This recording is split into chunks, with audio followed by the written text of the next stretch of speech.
Sunglass পরার পর নিজের মধ্যে একটা গুন্ডা গুন্ডা ভাব চলে আসছে। আজকে চলে আসলাম সানগ্লাস কিনতে, আর সেই ভিডিওটা শেয়ার করব। কোন সানগ্লাসটা আমাকে সবচেয়ে বেশি সুন্দর লাগছে কমেন্ট করে জানাবেন। আসসালামু আলাইকুম এভরিওয়ান, কেমন আছেন? আশা করি সবাই খুব ভালো আছেন। আজকে চলে আসলাম শপিং মলে সানগ্লাস কেনার জন্য। আমার এমন একটা সানগ্লাস প্রয়োজন যেটা আমার হিজাবের সাথে খুব সুন্দরভাবে মানানসই হয়ে যাবে। তো সবগুলো ট্রায়াল দেখছিলাম আসলে কোনটা বেশি কিউট। তো ফাইনালি আমার একটা সানগ্লাস সিলেক্ট করতে হয়েছে প্রায় 10টা থেকে। তো সবগুলো মোটামুটি পরে দেখছিলাম আসলে আমাকে কেমন কেমন লাগতেছে, গুন্ডা বিলেন সবই মনে হচ্ছে। তো তারপরও লাস্ট পর্যায়ে আমি একটা সানগ্লাস নিয়ে নিলাম।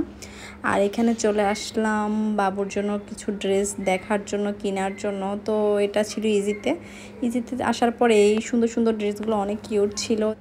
এরপর বাসায় চলে যাচ্ছি। বাহিরে বের হলে মনেই হয় না যে বাসায় যেতে হবে, ভুলেই যাই বাসার কথা। তো ফাইনালি চলে আসলাম। আসার পর আমি এখানে একটু চিকেন ফ্রাই বানাবো। আজকে বাহিরে তেমন কিছুই খাওয়া হয়নি, তো আমি এখানে আগে থেকে চিকেনটা রেডি করে রেখেছিলাম। দেন এখন হচ্ছে জাস্ট বানাবো।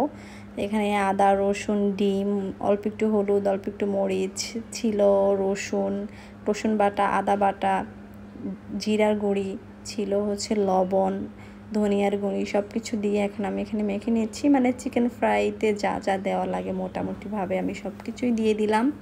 দিয়ে দেন মেখে এখানে দিয়ে দিচ্ছি অল্প একটু পরিমাণ বেসন, যতটুকু আসলে মাংসটা কোট হবে ততটুকুই দিলাম। আর সাথে একটু চালের গুঁড়িও দিয়েছি। দেন আমি ভেজেও নিলাম, খুব শর্টকাটে দেখালাম। আর এই পাশে হচ্ছে একটু ফ্রেঞ্চ ফ্রাইও করেছি। সব সময় এমনটাই হয়, পুরো রান্না করার সময় কিছুই হয় না, লাস্ট স্টেজে গিয়ে আমার হাত কেটে যায়।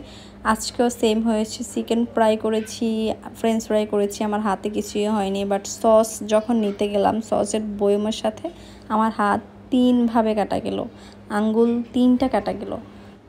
আসলে রান্নার এক্সপিরিয়েন্স যত বছরই থাকুক না কেন, রান্না করতে গেলে একটু টুকিটাকি কাটা যাবেই। আর এর মধ্যে হচ্ছে সানগ্লাসটা এইটা নিলাম স্টোনের। আমার স্টোনের একটা সানগ্লাস ছিল, ওইটা একটু লম্বা ছিল আর এটা ছিল গোল। এটা একটু ওটার থেকেও ডিফারেন্ট, বাট স্টোনগুলো সিমিলারই।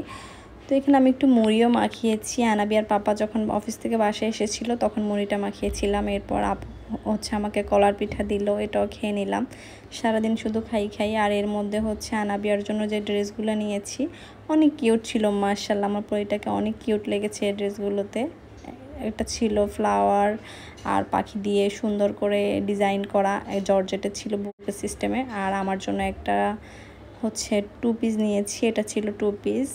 তো এগুলো 2 পিসগুলো মোটামুটি সবাই নিয়েছে, তো আমিও নিয়ে নিলাম। আর আজকের ভিডিওটা এই পর্যন্তই। সবাই ভালো থাকবেন, নেক্সটে দেখা হচ্ছে। আল্লাহ হাফেজ, আসসালামু আলাইকুম।